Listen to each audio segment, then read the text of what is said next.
a service of CNC Worldwide. CNC News in 2 minutes. I'm Bud Lowell. One person was killed and 2 were injured Tuesday afternoon when they were accidentally electrocuted at a construction site in Ontario County. The Ontario County Sheriff's Office says a steel company was delivering a beam to a home on Coy Road in Cheshire outside Canandaigua when somehow they lifted that beam into a live power line. The crane operator, John Trout from Marion, was killed and 2 others were injured. Governor Cuomo and a statewide trade delegation wrapped up their mission to Havana Tuesday, reaching agreements to sell healthcare software made by a New York company to Cuba. An agreement between a Cuban research institute and Roswell Park Cancer Institute in Buffalo will jointly study a possible vaccine against some kinds of lung cancer. And an Auburn-based dairy company believes they'll be able to start selling powdered milk to the Cubans as the U.S. trade restrictions are eased. One person went to the hospital after a reported shooting on Joseph Avenue late last night. Police and ambulance crews were called to the scene near Joseph and Avenue D about 10:15.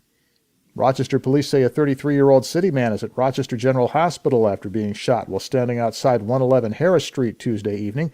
Clinton section officers on their new patrol beats were flagged down by a citizen at Avenue D and Harris Street, and they reported the shooting.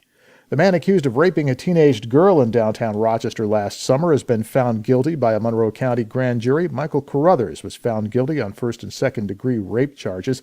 He had just been released on parole the day before he assaulted that 14-year-old girl after crossing paths with her near the Liberty Pole. 6 jurors were seated Tuesday in the trial of the man accused of murdering a Rochester police officer.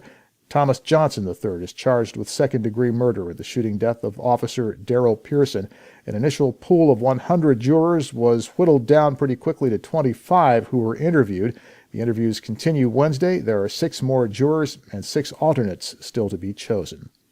New York State Police say a Wyoming County woman murdered her husband and buried his body in a manure pile at their farm in Attica. Troopers say they were originally called to the farm of Douglas and Charlene Mess when their son reported his father missing.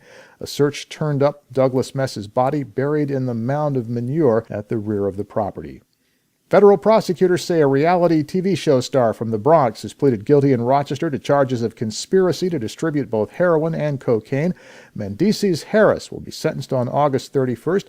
He's been appearing as a cast member of the Love and Hip Hop New York show on VH1, but a few years ago he had a different job, driving loads of drugs from New York to Rochester.